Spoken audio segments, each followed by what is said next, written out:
literature once more. Just quickly, we'll have this brief overview of Caribbean literature. Like I told you, in Caribbean literature, the title Caribbean literature is derived from Caribbean Sea that surrounds the West Indies.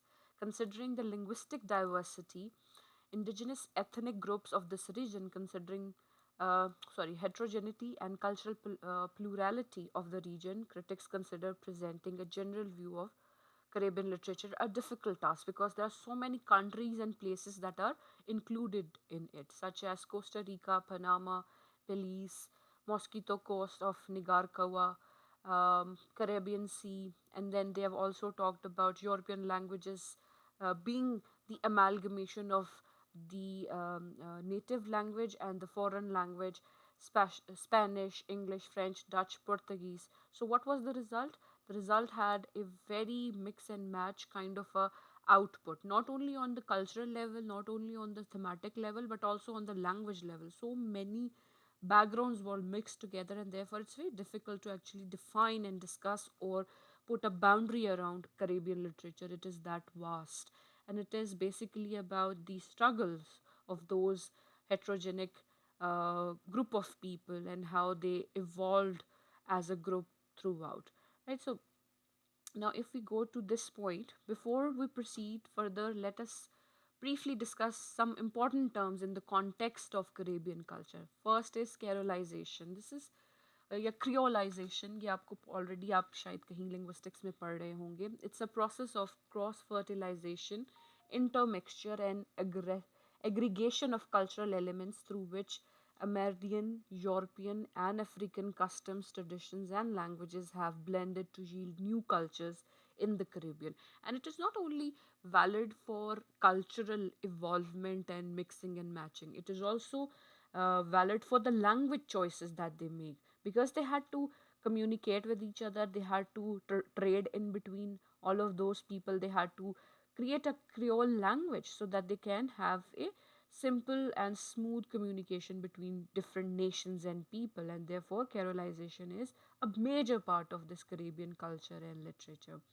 Then, Negritude movement, a literary and ideological movement aimed at cultivating black consciousness across Africa and its diaspora. As you know for a fact that Derek Walcott was a black man, and he had a very clear thought about what was happening to his people, like we have already discussed in the mountain Dream on a Mountain Monkey. Sorry, Dream on the Monkey Mountain, in which there was the clear depiction, primary depiction of his resistance through certain characters, and it was also very much blur for some of the points were very complicated to understand or dissect because racism, hybridity, crisis, identity crisis, existential crisis, the concept of, you know, feeling nothingness was there in the characters, such as when Macaque, Tiger, and Saurus, when they were in the jail and then they were talking to Corporal, they said so many things which made them feel, which made them represent themselves as something as nothing. मतलब वो अपने आप को ऐसे represent कर रहे थे जैसे वो कुछ भी नहीं है. ठीक है, तो नेग्रीट्यूड नेग्रो से निकला है, तो ब्लैक कॉन्शियसनेस अक्रॉस अफ्रीका उस मूवमेंट को कहते हैं. Then Rastafarian movement. It was a spiritual movement that emerged in Jamaica in 1930s following the coronation of Emperors Rastafari in Ethiopia, that is Africa, who took the name of Haile Selassie. The movement was built on the notion held by African slaves about souls returned to Africa from exile in the Caribbean. So they were subjugated to such violence, oppression, and marginalization that there was a moment where they talked about the soul and its returning to Africa, just like Dream on a Monkey Mountain. What did they want? They wanted to go back to the mountain and be safe, not if not physiologically, but then अगर physiologically भी ना जा सके तो psychologically जाना चाह रहे थे. तो ये सारी डिस्कशन इस तरह की मूवमेंट में भी थी. And then Coralite, yeah, Creolite. It is a literary movement that developed around 1980s by writers Patrick Jean Bourbon, Raphael Confiante, who hailed from Martinique. Now, these places, these names, as you can see, they are very heterogenic. It was response to the inadequacies of negritude movement. So certain movements they fail or they do not fulfill their purposes, and then as reactions other movements come into being. अब इन movements का Caribbean literature से क्या लेना देना है या उसके culture से क्या लेना देना है, you do understand that movements, cultures, language, actions and reactions they go hand in hand, and that is what is happening over here. Now, let us read something about some prominent writers of Caribbean writing. I'm just going to read the names, rest you can read at your own. George Lamming's novel, In the Castle of My Skin. Look at the name of the novel itself, In the Castle of My Skin. ठीक है, जिसमें clearly they are talking about the legacy of colonialism, slavery, feudalism and racism, right? इसके अलावा if we take a look at this, A Brighter Sun by Selvon, set in the World War II era, depicts the life of East Indians and Carols in this racially split Trinidad. Similarly, A Morning at the Office, that is a novel by Edgar Mittelzer, depicts the contradictions of being white in the mind and black in the bodies, phrased by Derek Walcott. Okay? And the fact that in the play, on a Dream on a Monkey Mountain, he used to wear a mask. Mask was there, half black and half white. And that apparition, the woman that he saw, was also white. So this conflicting thought processes are the major part of Caribbean literature. Now, of course, I would like you to attempt these yourself. It is important कि आप इन exercises को खुद पढ़कर लिख लें तो आपको याद हो जाएगा. Then this is the introduction to Derek Walcott that we already know, but let's take a look quickly so that there is a reminder in your mind. Um, Derek Walcott and his twin brother Roderick Walcott were born in Castery's St. Lucia. His father, Warwick Walcott, was a civil servant and a poet and a visual artist. His mother, Alex Walcott, was a school teacher. Major supporters of art. Both the parents encouraged them to learn painting and get involved in local theatre activities while they were children. Originally trained as a painter, Walcott later switched to poetry as a medium of creative expression. So he doesn't come from a illiterate family. He comes from a family which was having enough education to make money. So he had a voice, he had an understanding. Under the influences of his mother, who inculcated in him a love for poetry, Walcott began writing poetry at an early age. His first poem was published at the age of 14. Then, by age of 19, he had managed to self-publish two poetry collections titled 25 Poems and Epitaphs for the young 12 cantos. After studying at St. Mary's College in Castries, initially at the University of the West Indies in Jamaica, Walcott moved to Trinidad. So he had enough exposure. Then the rest of his works have been mentioned. Now, among Walcott's critics, some key areas of debates that also constitute the interpretative framework of for his literary corpus have been his quest for Caribbean poetics, his troublesome relationship with the Western canon, his ideological engagement with the idea of Caribbeans, in his exploration of the interface in between Europe and Africa, his stance on the complex linguistic dynamics of the Caribbean with respect to Standard English versus Creole of the Anglophone Caribbean, and most prominently his quarrel with history. This is something that you should remember. Of course, not in the same words, but you can use them in your analysis while you try to conduct an analysis in your paper. So, all of it is there, you can read. Then we have the poem itself. It's called A Far from Africa, A Far Cry from Africa. There are certain annotations given at the end. Annotations are words, meanings, and some contextual meanings are already given. So the first stanza is A far cry from Africa, from in a green night, 1962, a wind is ruffling the tawny pelt of Africa, Kikiyu quick as flies, batten upon the blood streams of the veldt. Corpses are scattered through the paradise, only the warm colonel of carrion cries. Waste no compassion on these separate dead. Statistics justify and scholars seize. The salience of colonial policy, what is that of the white child hacked in bed? To savages expendables as Jews. Basically, I'll just tell you the background or a context of this poem. The context of the poem is the uprising. There is this uprising in Kenya. It's called Mau Mau uprising during British colonial rule.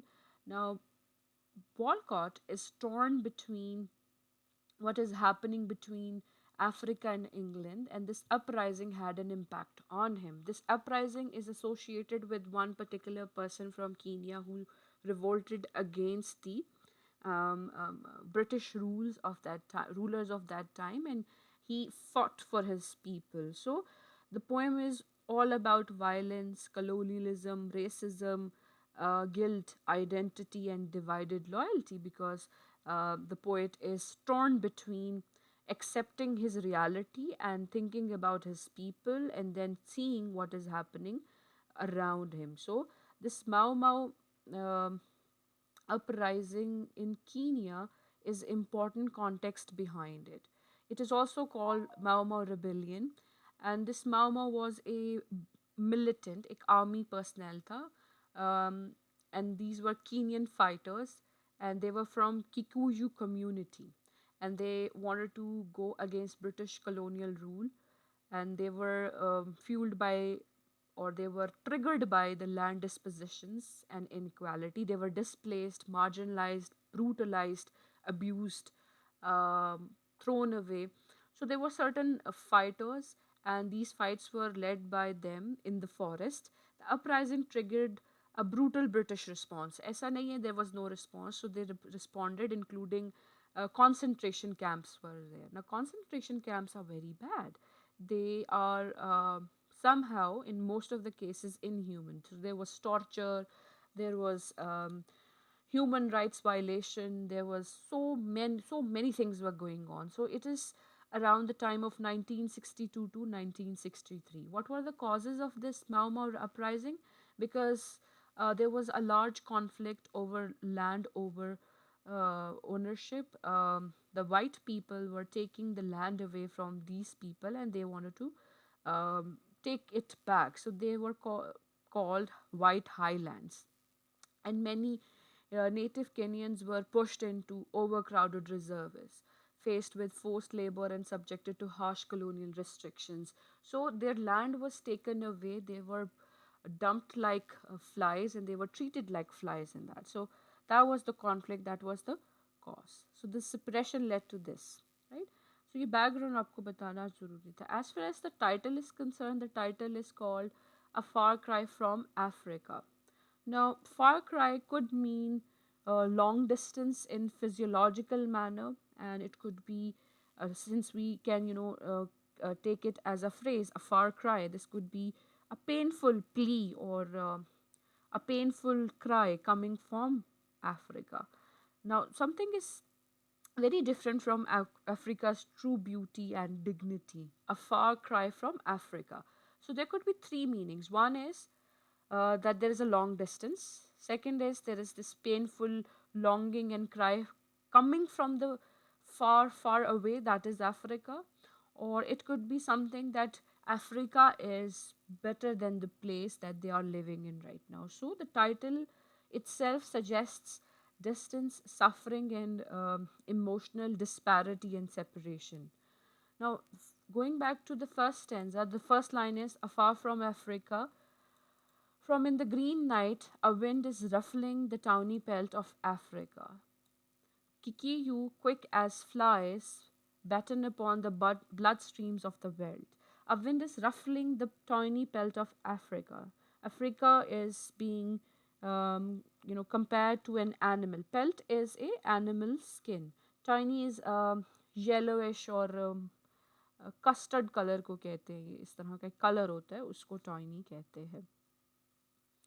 और ruffling का मतलब होता है to move slowly, to move slyly, right? So Africa is being compared to an animal skin or a living beast, which further suggests that it's a tawny pelt, it's a golden brown color, kind of a pet, and it is the color of African land and grass as well. So this is an image that is the poet is trying to make in our mind. Kikiyu, quick as flies. Now, Kikiyu, like I told you, is a major ethnic group of Kenya.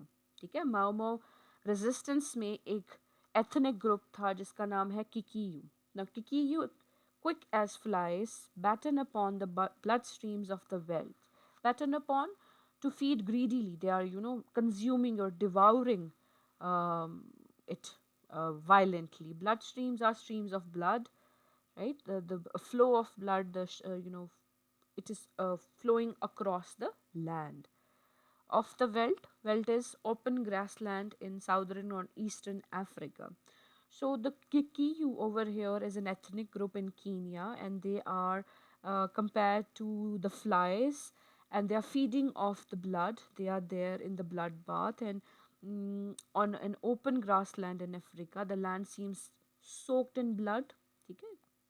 Now, this is another image that is brutal, shocking, and it showcases violence, suppression, abuse, and much more.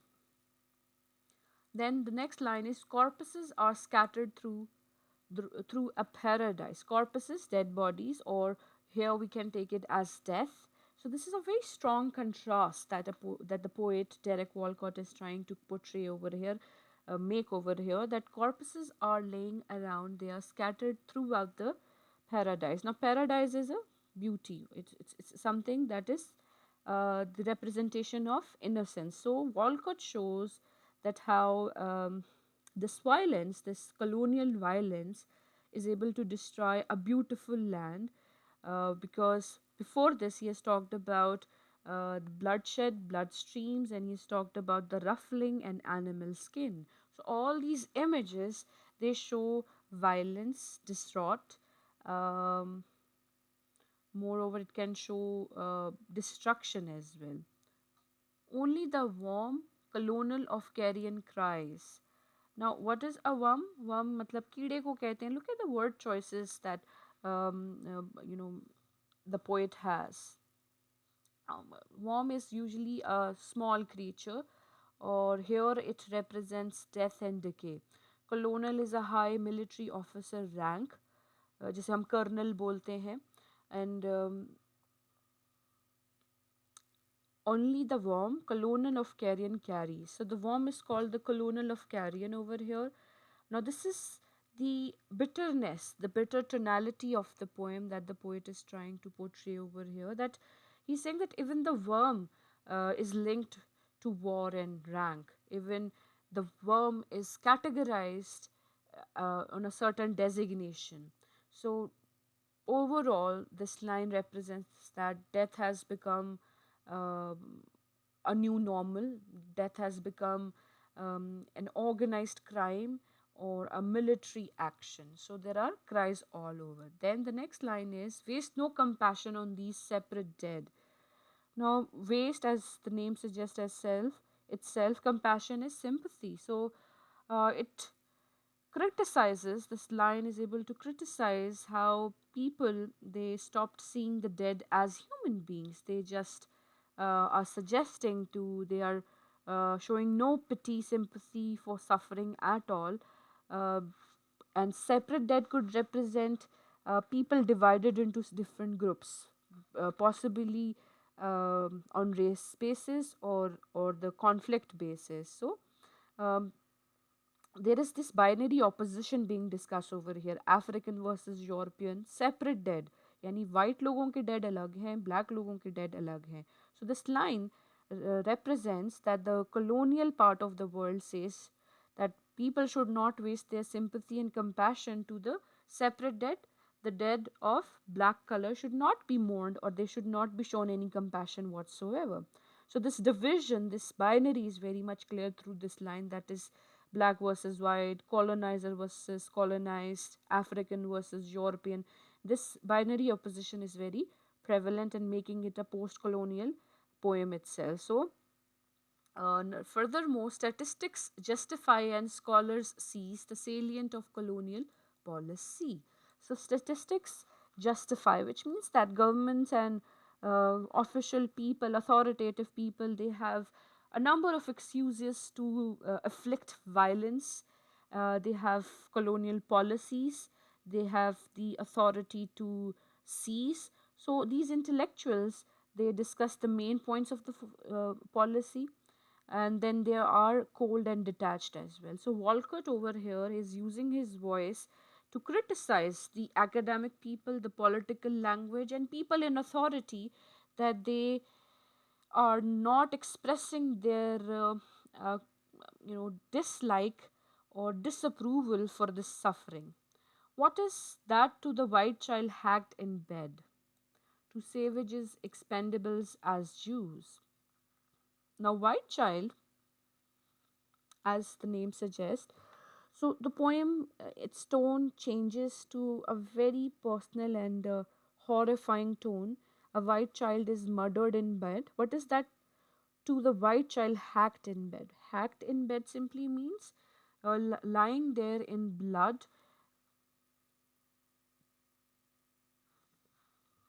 A white child is murdered, right? Walcott refuses to let ideology erase actual pain. To savages expendables as Jews. So this is a very, these two lines are very harsh, very disturbing, because they're talking about how slave slaves and Jews were expendables and they were treated inhumanly. So savages, it is reflecting the racism.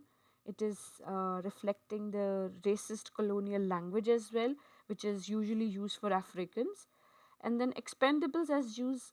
Now, this is the comparison that is being made by the poet over here, that this treatment to the dehumanization of Jews is the Holocaust.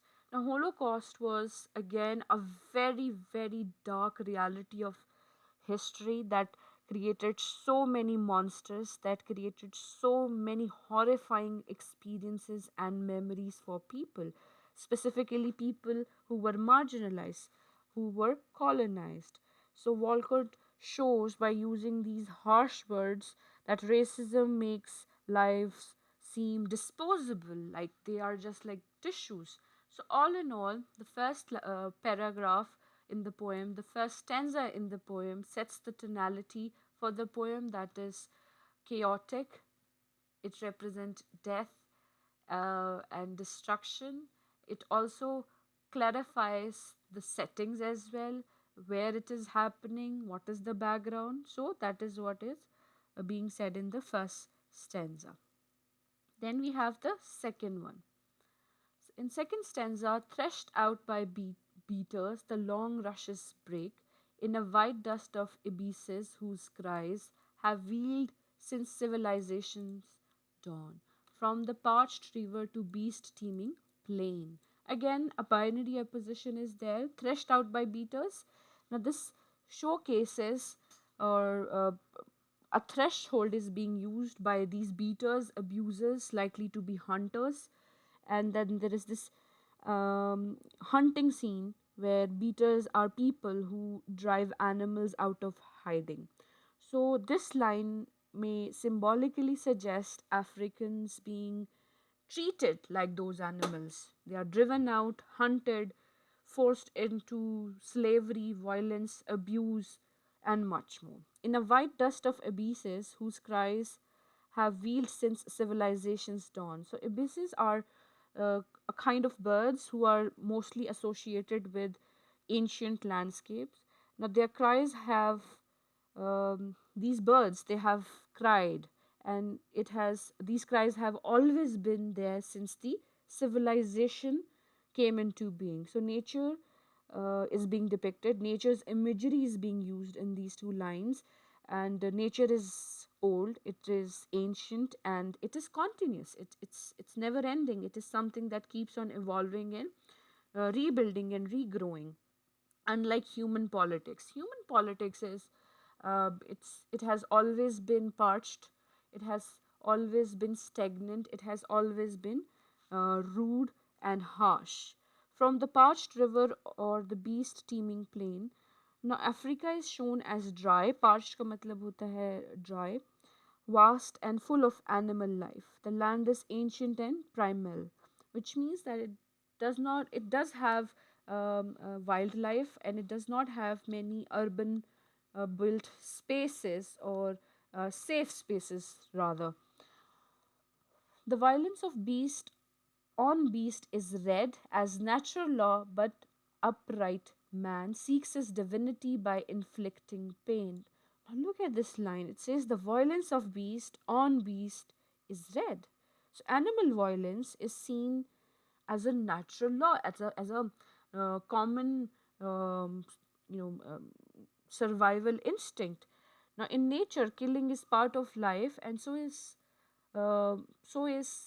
justified in colonial world where the colonizers feel that they are going through the concept of survival of the fittest. But upright matlab, this is for humankind because they are upright, um, seeks his divinity by afflicting pain. So this is one of the most important lines of the poem because it represents the central idea of the poem, that human beings, the upright man, believes that he has the authority and the center to inflict pain on others. They try to gain divinity, holiness by that. So humans, they have the tendency of claiming to be moral, godlike, or civilized, but instead they are killing the divine goodness by creating suffering, by inflicting pains on others, by uh, being worse than beasts out there. So now, if we read these lines again together, you'll see that from the parched river of beast teeming plain, the violence of the beast on beast is read as natural law, but upright man seeks his divinity by inflicting pain. So, human beings are being represented over here worse than beasts because they believe that it is their rightful right to inflict pain, and that is how they propagate moralization, or they propagate stability which cannot be true. Walcott is the poet is Derek is indirectly criticizing these ways of human beings. Okay, then we have the next line, that is delirious as these worried beasts. Now delirious means, anybody who knows?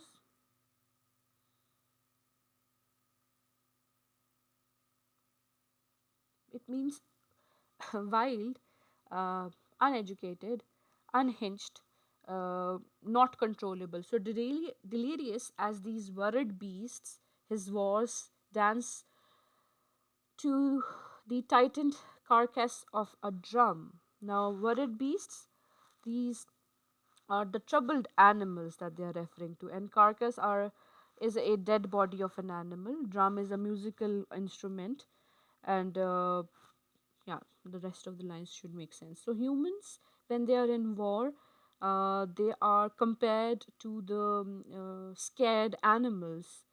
They behave like cornered cats. Now, tightened carcass of a drum.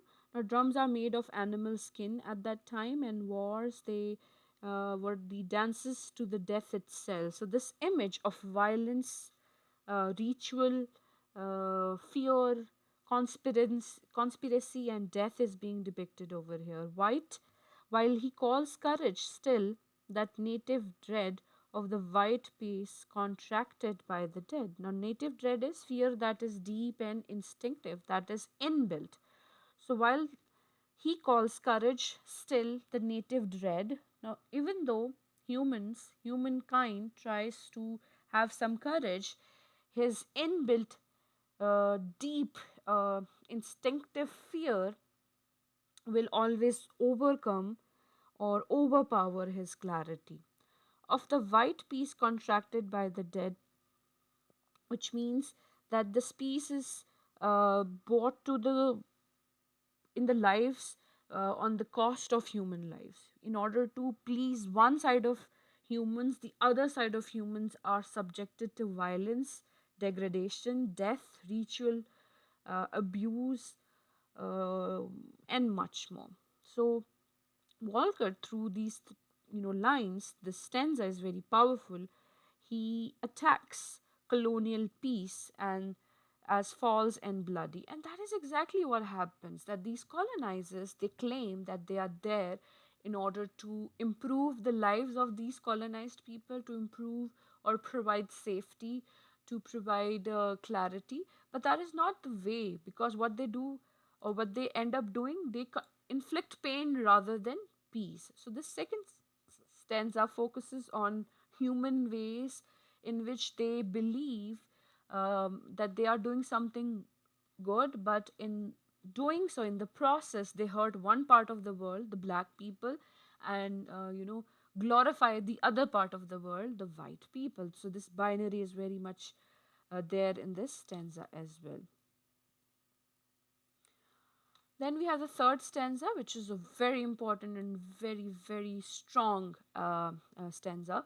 Again, brutish necessity wipes its hands upon the napkin of a dirty cause again. A waste of our compassion as with Spain, the gorilla wrestles with the superman.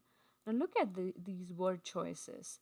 Again, brutish necessity wipes its heads. So violence is justified again as something that is a necessity.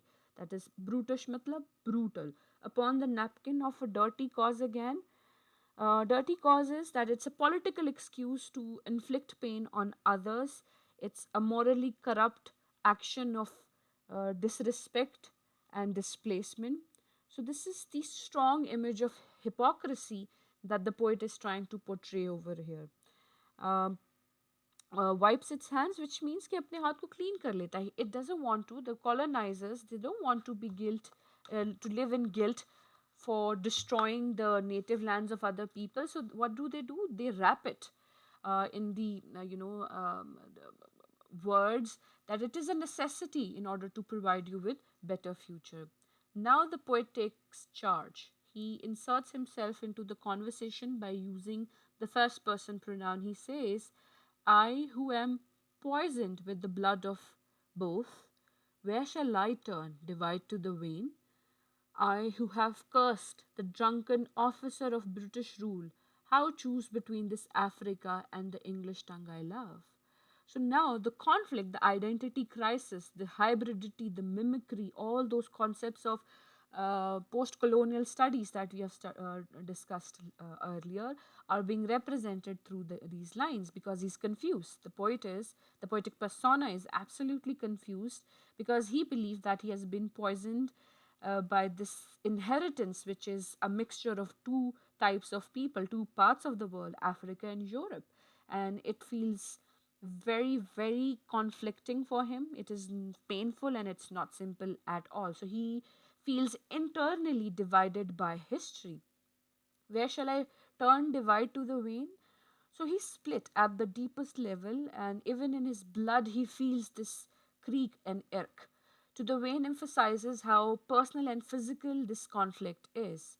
I, who have cursed the drunken officer of British rule, how choose between this Africa and English tongue I love. So he hates British colonizers and their oppression and abuses, yet he loves English language. Yet his identity is part of both languages, both cultures, and he's torn between the two. So this is the central conflict of the poem, where the poetic persona is rejecting colonial violence and on the contrary, at the same time, he is not able to reject the language he writes in and loves.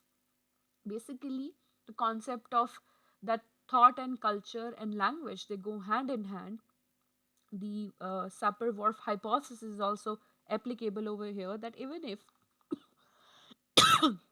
when we learn a new language, we learn about new cultures as well. So this hybridity, Derek Walcott is stating, he probably feels he could see the goodness of the white people as well, but their agendas, their um, you know क्या कहना चाहिए, their aims and goals towards one part of the world, that is the slave part of the world, the black part of the world, was not nice. So he is torn between two worlds over here.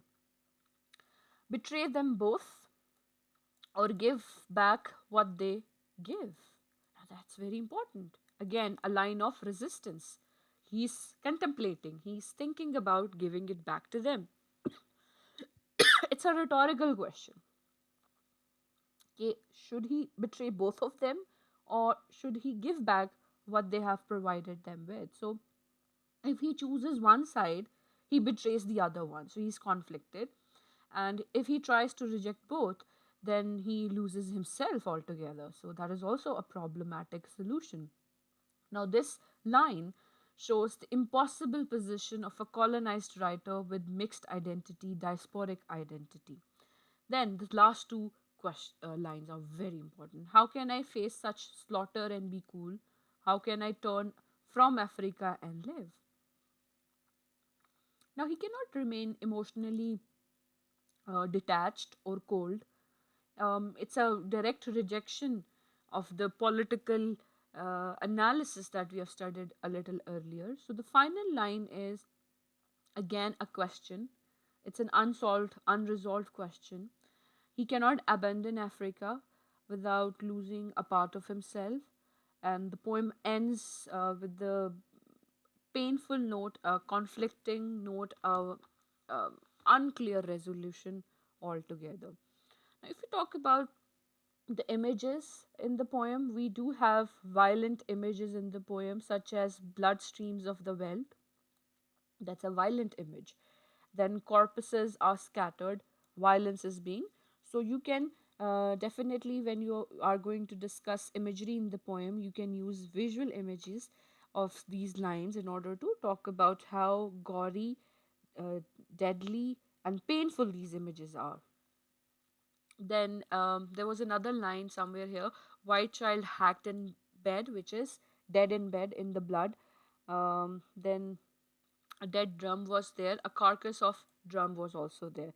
So all in all, these images that I've highlighted for you, they are visual images and they make the violence feel physical, immediate, and direct. Then we also have animal imagery as well. The poet has mentioned Africa, worms, flies. I think he has also mentioned beast somewhere, beast within beast. There was a line somewhere. Yes, beast has been mentioned, and then gorilla has been mentioned. So these lines, these word choices, shows primal violence. Primal means animals, they have primary needs, they have primal instincts that they have to attack. So those Walcott is trying to expose how colonization or the discourse related to colonial literature is treated in a certain dehumanized kind of a way. Then irony is there as well, where he uses the word. There was this line about paradise in which he tries to, yes, corpses are scattered through a paradise. Now, this is achieved through you know human calamities and infliction of pain. And then there is of course binary opposition is there, that is also called the contrasting images are there, such as paradise and corpses, beast versus man, politics versus actual suffering, Africa versus England, and civilization versus savages as well, colonizers versus colonized as well. Now, if we talk about allusion, Allusion, that is a reference to some other people. First allusion is Jews. Now, it evokes the emotions that are related to racial persecution and Holocaust. Then he has also mentioned Spain somewhere, that represents the a waste of our compassion as with Spain. That represents the Spanish Civil War that was also full of death and gory. And then in one of the lines, he also mentioned the gorilla wrestles with the Superman. Now, this probably is a reference to mm, philosophical ideas of superiority complex, right? That the gorilla is the black man and the Superman is the white man. And this could be a philosophical idea um, uh, that they are trying to incorporate over here. And then there are certain rhetorical questions that he has asked, the poet has asked in the last few lines, where he says, where shall I turn? How choose? How can I turn from Africa and live? So, all in all, the poem includes major themes of colonialism, violence and brutality, identity crisis, moral conflict, language and belongingness, suppression, center versus peripheral.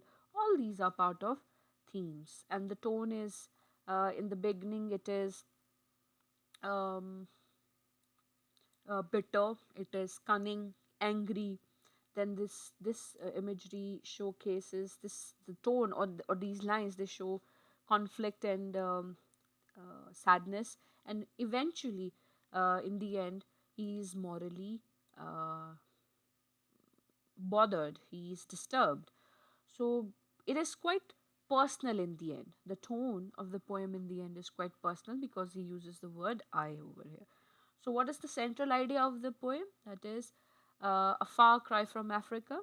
The poem shows that colonial violence does not only destroy nations and people, it also tears apart the identity of those who are living in hybridity or living in both the worlds, such as black and white people, such as the character of Corporal in the play that we have discussed, and such as the poet himself, Derek Walcott, that he's conflicted between the two worlds. So he, the poet, uh, cannot fully choose either Africa or England because both of these places they uh, live within him. So that was the crux of the entire poem. I hope you have understood a bit. The rest you can read at your own. In the same document, you will find the analysis. The poem is taken from the collection title in Green Knight, published in 1962, that brought Walcott to limelight.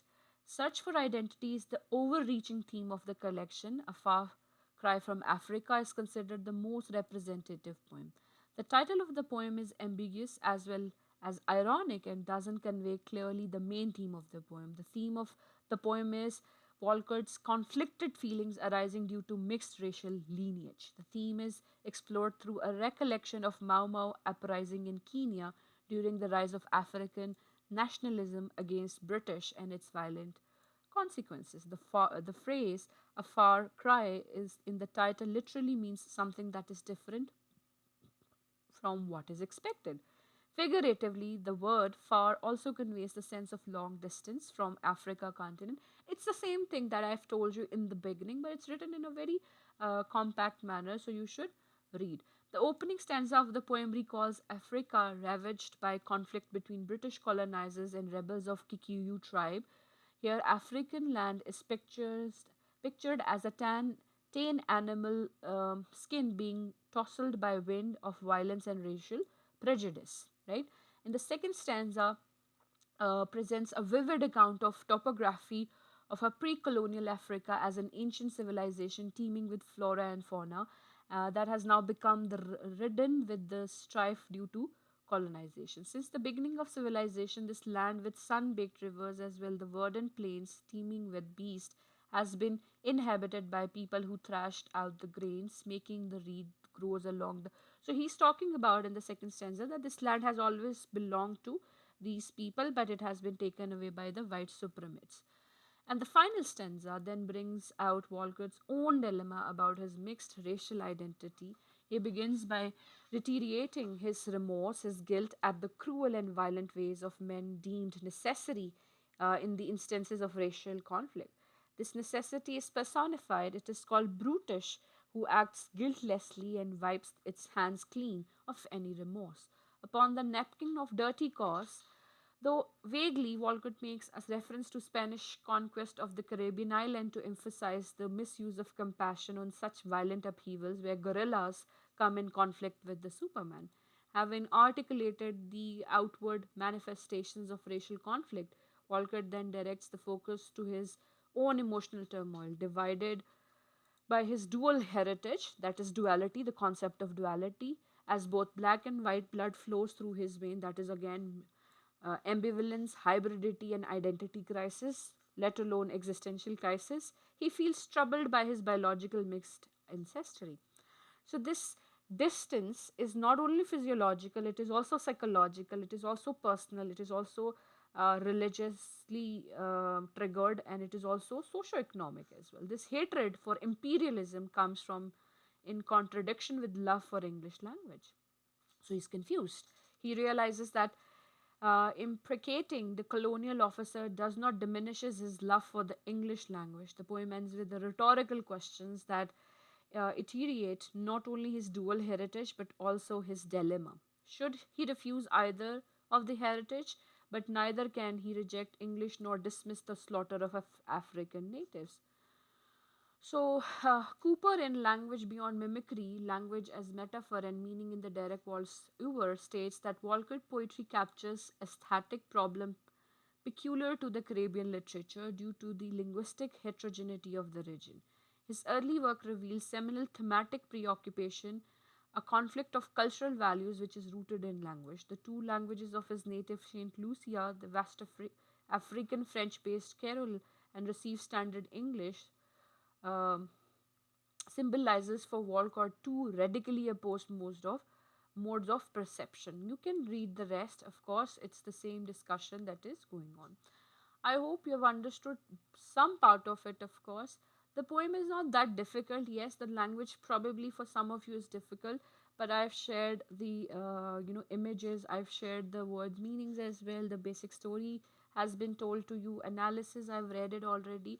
I hope this will make your understanding easy. You can also read this. For example, natural law was mentioned in the text, the food chain according to which animals kill to feed another animal in order to survive but not out of greed.